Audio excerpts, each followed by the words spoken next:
Bonjour à tous, on se retrouve aujourd'hui pour une nouvelle vidéo, chez moi sur l'Etanto. On n'est pas loin de Bouzigues pour ceux qui connaissent, donc au nord de l'Etanto. Et ce qui m'a amené aujourd'hui, donc on est le 14 juillet, ce qui m'amène aujourd'hui à photographier cet endroit en particulier, c'est le fait que je le vois régulièrement parce que je passe juste derrière en voiture et je vois que cet étang, cette petite partie d'étang est sec en ce moment. Et à sec, ouais. Donc en hiver ici il y a très peu d'eau, il doit avoir même pas 1 mètre, mais vraiment je dis ça, je pense que c'est après une pluie sévenole. Il y a vraiment très peu d'eau toute l'année et là en été on est même des périodes à sec. Et pourquoi ça m'intéresse? Donc ça symbolise le moment, mais aussi parce que j'avais déjà photographié ça aux Salines de Villeneuve. Donc c'était un moment où les étangs étaient à sec et on avait des belles formations de sel. Donc j'espère retrouver ça aujourd'hui, mais je vais pas tarder parce qu'il est déjà 20h30, le soleil se couche dans 50 minutes et pour le moment j'ai fait aucun repérage. Donc c'est un peu ambitieux de ma part de venir ce soir, mais on va essayer de trouver ça. Allez, je me dépêche un peu. Là je me situe sur une piste cyclable qui passe ici, qui est très sympa. Et ce soir il faut que je fasse attention parce qu'en ce moment, donc en été, on a pas mal d'oiseaux migrateurs qui viennent sur la région. Donc on a par exemple des aigrettes, on a des échasses blanches, on a des sternes, on a plein d'oiseaux limicoles, donc c'est les oiseaux plutôt du littoral, qui viennent nicher ici. Et notamment pas mal d'espèces qui n'aiment pas du tout le dérangement. Donc ce soir je vais essayer de me faire assez tranquille. Après c'est pas une zone qui est protégée où ils ont mis des limitations pour restreindre un petit peu justement les gens qui randonnent dans le coin. Donc à mon avis c'est pas une zone en tout cas de nidification importante, mais malgré tout je vais quand même faire attention au bruit que je fais et à essayer de pas trop déranger la faune locale comme on dit.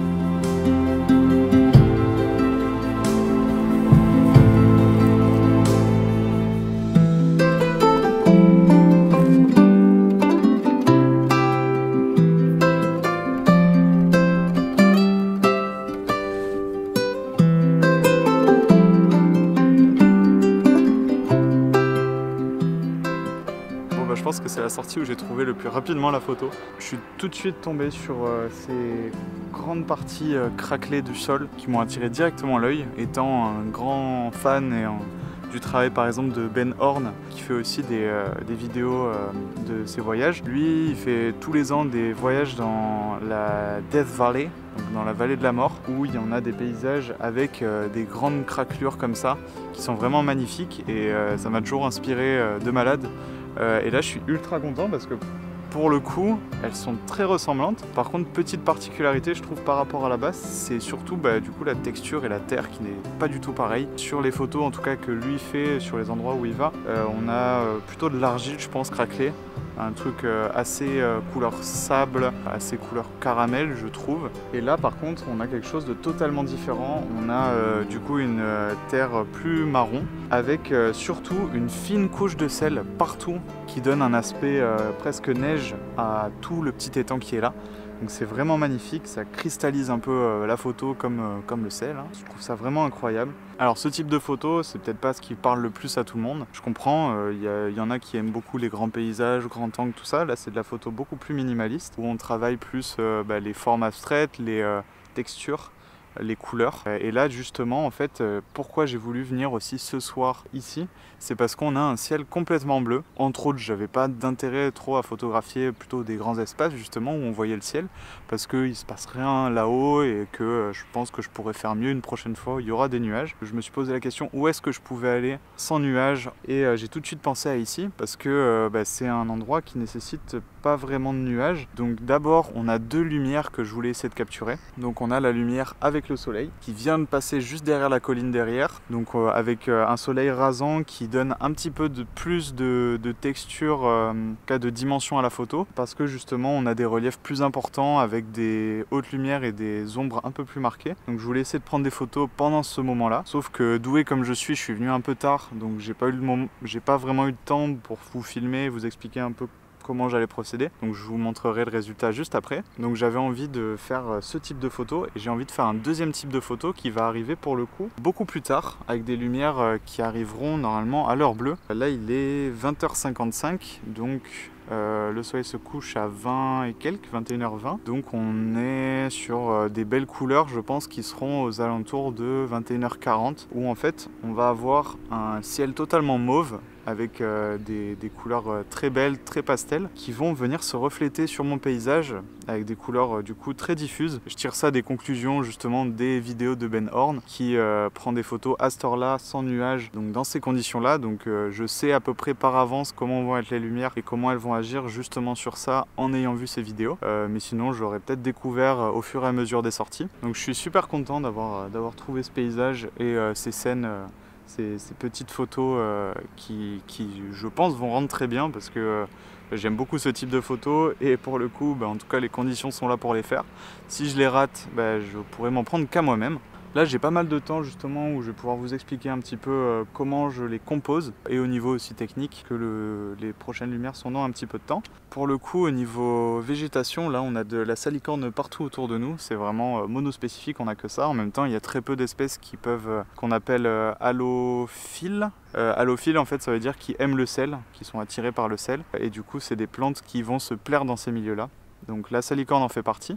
Et sinon, au niveau de la faune, on a quelques oiseaux qui sont juste derrière, qui sont posés. Je vais essayer de regarder au téléobjectif ce que c'est, là j'arrive pas trop à voir. Et sinon, c'est plutôt de l'autre côté, j'ai vu des hérons cendrés, j'ai vu de la sterne naine, j'ai vu des mouettes, je crois que j'ai vu une aigrette aussi, donc on a pas mal de faune plutôt de l'autre côté. Effectivement, c'est plus logique, elles sont au niveau de l'eau, parce que l'eau s'est retirée d'ici. Elles vont plus se mettre au niveau de l'eau, j'imagine, où elles peuvent plus facilement chasser, etc. Donc ici, je dérange beaucoup moins. En tout cas, là, j'en ai vraiment pas du tout proche, j'en ai pas du tout fait fuir, donc je suis content. Dans tous les cas, je serais pas venu si j'avais vu qu'il y avait beaucoup de faune. Donc faites attention dans les milieux humides comme ça. En été, si par exemple le conservateur du littoral vous dit de ne pas aller sur un sentier, n'y allez pas. C'est justement parce qu'il y a des espèces qui nichent et qui risquent d'abandonner leurs œufs ou leurs oisillons si vous dérangez, vous passez à cet endroit-là.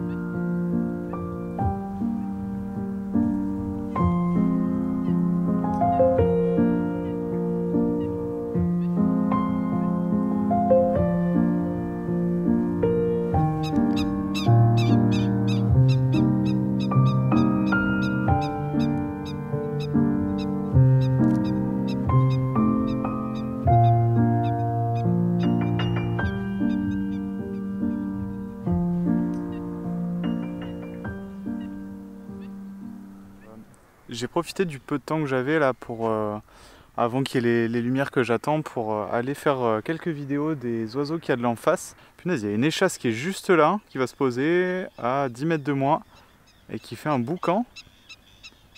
Bon, attendez, je vais essayer de les filmer, c'est rigolo.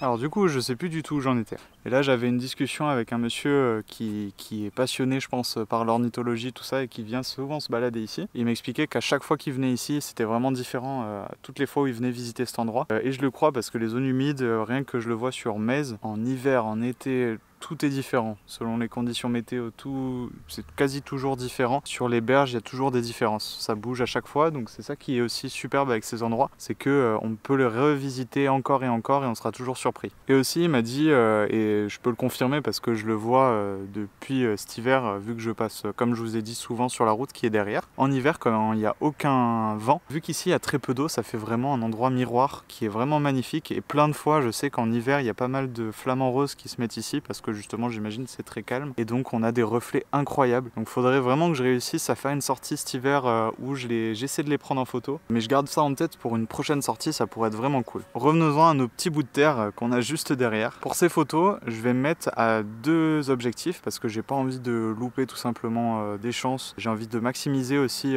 les compositions et les choses qui me plaisent. Donc, je vais pas vous parler en particulier d'une composition, mais globalement, ce qui m'intéresse, donc c'est cette texture que je vous ai dit, montrer vraiment les craquelures dans le sol, montrer la sécheresse qu'il y a en ce moment et le manque d'eau qu'il y a ici. Et du coup, pour me focaliser là-dessus, j'essaie de pas du tout avoir le reste du paysage avec, j'essaie de pas prendre le ciel. Du coup, je me mets à une focale assez longue. Donc là, tout à l'heure, j'ai pris des photos avec mon 55-200, plutôt rester au 55 parce que je reste assez proche. Au 200, ça va être un peu compliqué, ça va être trop zoomé. Je suis resté plutôt au 55 et j'ai fait aussi quelques photos au 35 mm.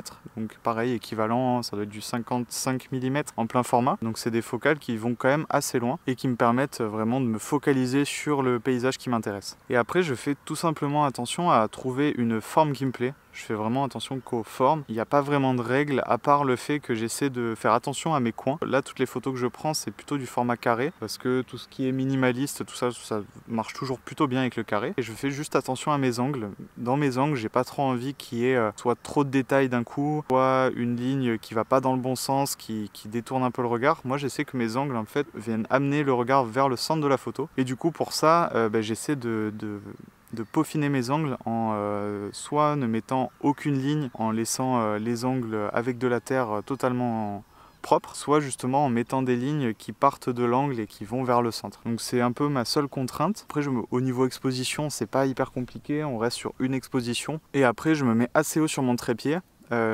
Parce que je prends des photos vraiment en contre-plongée pour essayer d'être le plus en contre-plongée possible et avoir la meilleure distance de focus. Parce que si je me mets vraiment deux biais par rapport à mon sujet, ça va être très dur de faire une photo entièrement nette. Et aussi on va avoir des formes complètement compressées qui reflètent pas ce que je veux.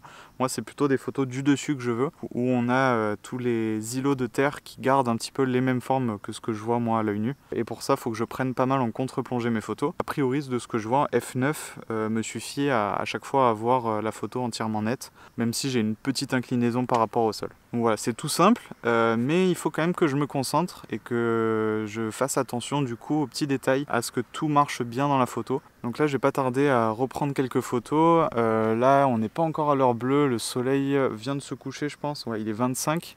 Donc le soleil vient de se coucher, on va avoir petit à petit des lumières un petit peu plus sombres. Là on a des lumières très bleutées, mais on va avoir des lumières un petit peu mauves aussi qui vont arriver avec le temps. Je vous laisse avec le résultat et j'espère qu'il vous plaira.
Alors c'est fini pour moi la sortie.